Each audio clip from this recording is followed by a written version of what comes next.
こんにちは。今回はですね、本日は4月の30日ということで、4月の最終日になるんですが、前回ね、動画で職業訓練ね、残念ながら不合格ということで、5月入ってもね、職業訓練通うことはできなくなってしまったんですが、でもね、変わらず、4月の23日頃ですね、ちょうど1週間前に、最後のね、出勤を終えて、無事に無職になりましたということなんですよね。で、退職して無職になってから今日でちょうど1週間経つんですけれども、今回の動画は、軽く前職について、振り返っていきながら、今後のね、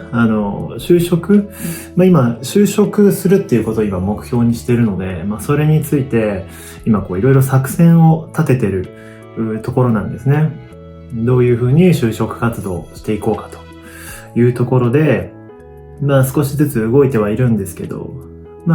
僕の人生において初めて就職活動をしているっていうことで、新たにね、気づいたこととか発見したこととかもあるので、それらも含めてね、近況報告をしていこうかなと思いますので、もし見ていただける方はね、ちょっと僕のお話し相手になっていただいて、お話聞いていただけたらね、幸いです。前回までの動画で、X の DM とかね、コメントの方でも、いくつかコメントとかメッセージいただきまして、励みのコメントといいますか、メッセージをもらって、僕自身もね、すごく励まされたメッセージをいただきまして、非常に、ありがとうございます。なんだかね、みんな頑張ってるんだなと。みんなもう本当に素晴らしいなと思うところでね、元気をいただいた部分もありました。僕自身ね、YouTube を活発にね、動かしてたのが、もう本当6、7年前とか、本当にね、それこそ前職の勤めてた期間が勤続6年ほどだったんですけど、ちょうどその頃にね、YouTube 活発に動かしてる時なんかは、まだ僕も30歳ぐらいでね、30前半ぐらいで、同年代の方がね、結構コメントをもらうことも多かったんですけど、最近こういう、なんですかね、生き方というか、人生の、迷いみたいなのを発信し始めてからですね、僕の同年代とかちょっと上ぐらいの人とか、それこそ還暦前の人とかでもね、お仕事ですごく悩んでる部分があったりとかね、それでも人生楽しいことあるよなんていうことを言ってもらったりとか、すごく励ましの言葉をもらってるので、僕自身もね、一人じゃないんだというところで、僕もこういうことを話してる中でね、誰かの、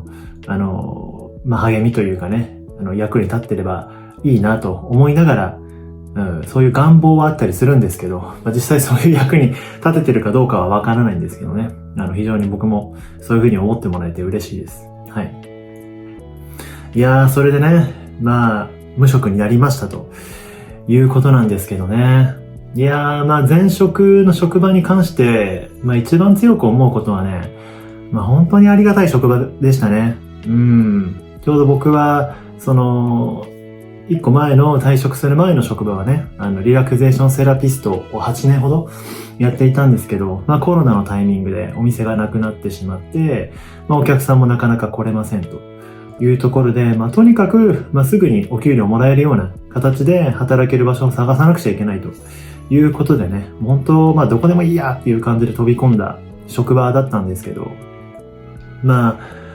その頃はね、僕もまだ借金があった頃だったんで、結構メンタル的にもね、ちょっと難しい状態だったんで、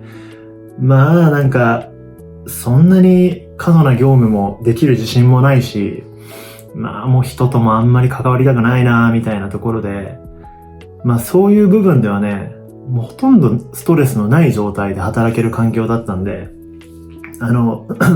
僕の心身のバランスを保つには、非常に助けてもらった職場でした。人間関係的にも業務的にもね、もう全くストレスがなかった。で、まあ僕もね、借金解消あって、今4年ほど経ってね、まあ少し貯金もできるようになった中で、まあ貯金がね、こんなにできたのも、まあ今の職場があったからこそであったりとか、で、また次、今ね、現状無職になって次のステップに進むっていう準備ができたのも、まあ全部、まあそこの職場のおかげだったというところなんでね、本当にありがたかったですね。まあ、ただね、なんか、僕16歳から働き始めてですね。でずっと、まあ16歳の頃も、まあ生活費、家にお金を入れないといけないというところと、まあ奨学金の返済、まあほとんど通えなかった学校のために奨学金を返すっていう人生が、もう17歳のぐらいの頃にはもう始まっていて、で、そっからですね、もうずっとつなぎで、まあ職をね、変えるっていうタイミングも、なんていうんですかね、もう次の職場が決まって、次の、その前の職場を辞めるみたいな形をずっと継続してきて、今に至るんで、次の職場が決まってない状態で仕事を辞めるっていうのは、もう人生初めての経験なんですよ。で、最近思うのは、なんだろうな。もうとにかく、まあ生活のために、生きるために、まあプラス、まあ借金を返すためでしたよね、当時は。そのためにとにかくすぐにお金になるような、時間効率のいい、まあ時給の高いところを狙うのか、もしくは、まあ夜勤手当で、夜勤で働ける場所を探すのかみたいな職場の探し方をずっとしてきたわけなんですけど、今回はそうじゃないわけですよね。貯蓄が少し作れてる中で、まあ失業手当の申請をしながら、まあまだもらえるかどうかわからないですけどね。っていう中で、もう初めてこう、自分の人生の、なんだろう、仕事への向き合い方、働き方みたいなものを、まあちょっとこう冷静に少しゆっくりした時間をかけて考えながら、まあ次のステップを考えるっていうのは、まあ僕の人生にとって初めての経験なんですよね。でね、今ね、かなりこう、目標をね、まあ一人暮らしと就職するっていうね、形で目標を定めてるわけなんですけど、もう僕はね、もう就職は無理だろうなって思ってたんですよ。まあ、これ言っちゃなんですけどね。僕が、本当に働いてきた職場って、なんだろう。まあ、工場の夜勤とかもそうでしたし、まあ、掛け持ちでね、昔なんかラブホテルの夜勤とかもやってたんですけど、まあ、僕自身もね、含めてね、もうなんか普通に働くの無理だろうな、みたいな人たちが、やっぱりこう集まる、なんかこう、業種ってあるんですよ。まあ、それこそ学歴不問で、まあ、なんだろうな、融通が利くというか、なるべくあんまりこう、なんだろう、就業規則がそんなにこう厳しく縛られてないとかね。あとはまあ、雇用関係上アルバイトだから、まあシフトの融通が利くとかね。っていう中で働く環境って、まあ、僕も含めて、まあ、本当にみんなね、本当になんだろう、もうギャンブルとかでもうその日暮らししてるような人ばっかりだったりとか、まあ僕みたいにね、中学終わって、ふらふらしながら働き方わからないみたいな感じで、まあ働いてる4、50代の人とか、いっぱい見てきた中で、で、僕自身もね、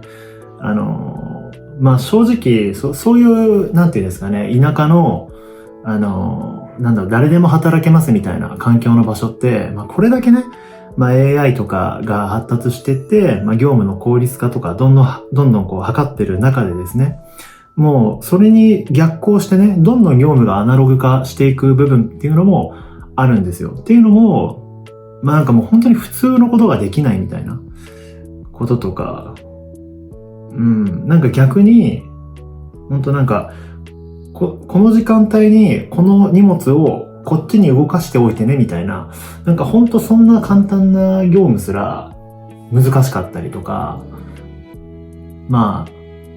他にもなんか、なんだろうな。まあ、こう自分のわがままを通すために、こう社員さんに喧嘩売っちゃうとか、なんか、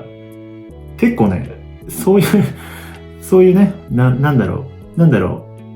得て増えてがあるんで、そういう人たちもね、仕事ができないわけじゃないんですよ。だから得意不得意な分野がすごく明確にはっきりしているというか、まあちょっとね、ずさんな部分も、だらしない部分ももちろん、たくさん持ってる人たちなんですよね。で、僕も含めてもそうだなと、思って、で、ね、それで、中学終わって、ちゃんと勉学みたいなこともしてないし、ね、まともに就職なんか、なかなか難しいだろうな、みたいな。で、週5日のフルタイムとかっていう働き方がね、僕もやっぱり、メンタルが弱った時とか、もう体も壊してたんでね、もう本当に、すごいいっぱい考え事をしちゃう時とか、メンタルが弱る時って本当実際に体調も崩すわけですよね。3日間眠れないとか、もう腹痛に、すごく高い頻度で苛まれるとか、もうこんな状態じゃ、もう働けないだろみたいな。働く自信をどんどん失っていってたわけなんですけど、僕の人生で初めてね、働くってなんだろうとかね、こういろいろ考えていく中で、自分が今やらなきゃいけないこととかやるべきことみたいなことを考えるとですね、要は、頑張っても意味のない職場みたいなところにずっと身を置いてしまって、僕自身ね、その一個前のところに勤めた理由っていうのは、そうやってね、あんまりこう、気力がそんなに大きいエネルギーを持たずして働ける場所を選んだので、その時の僕にとってはね、すごくいいことっていうかメリットだったんですけど、でもとりあえずね、身の回りのことが少しずつ落ち着いてきた中で、頑張っても意味がない職場に身を置き続けて、無気力に働くっていうのは、本当にこう、労働意欲を下げてしまうっていうこと、が、終わってからちょっと思いましたね。あそこにあれ以上いて、仕事をどんどん頑張ったとしても、給料も上がらないし、生活も全く変わらない中で、そういう環境で、僕の今からの年齢でね、キャリアを積んでいくような年齢でも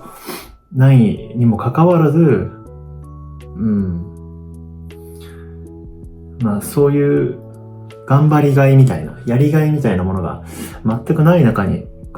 身を置きながらやるっていうことではなくて、本当にこう、まずはこう自分の人生をより上向かせるためにですね、スキルや知識を身につけるっていうところ。で、その上でどういう環境で自分が働くのかっていうのを、もう初めてこう考えて次の職場を選ぶっていうステップなんでね。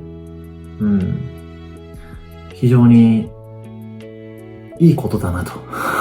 いい傾向だなと思いました。こんなに労働意欲に満ち溢れることが僕の人生今まで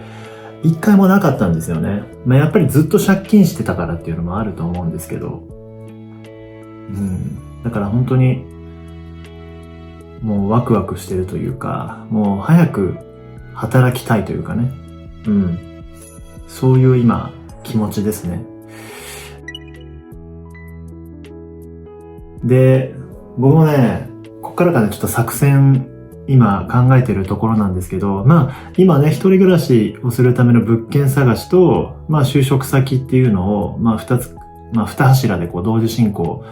してるんですけど、ここに来てね、改めて思ったのが、もう中卒ってもうマジで働くとこないなっていうこと。これね、昔ね、その高校ぐらいは出ておきなさいみたいなことをね、大人に言われたこともあるなと。多分ね、そういうことを周りの大人に言われたことある人いっぱいいると思うんですけど、やりたいこともないのに、なんで、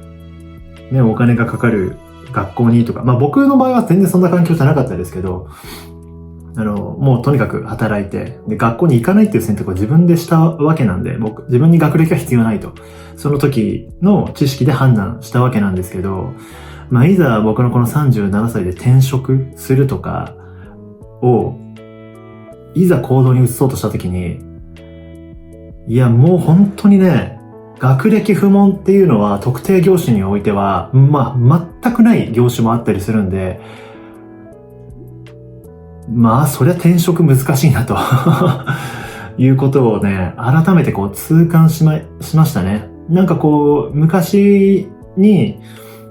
聞いたことが、どんどん答え合わせができてきてるというか、まあそれがね、新しい発見で、非常に楽しく感じる部分もあるんですけど、なんか環境的にこういう業種はどうだろうってなった時に、学歴不問の求人が一個もなかったりとかすると、うわ、なるほどなということを感じたりとかですね。まあ、ウェブに関する、ウェブ業界とかね、大手企業じゃなくても、ベンチャーの企業でも、いや、この業種だったら、まあ別に学歴なくてもスキルがあればっていうところはあると思うんですけど、でもやっぱりね、なんかどのイケスからメダカを選ぶかみたいな感じなんですよね。中卒学歴不問でとかってなってくると、まあ下手したらね、もう本当に字が読めない人とかも入ってきちゃったりとかもするわけですよね。でもまあ最低限、まあ高卒にして、このイケスの中からメダカを選ぼうみたいな。うちもメダカいますけどね。みたいなことなんで、まあ必須というか、業務として高校卒業以上の知識や、勉学のレベルを求めてるわけではないと思うんですけど、でもやっぱそういうところでね、ふるいがあるんだなっていうことをね、改めてこ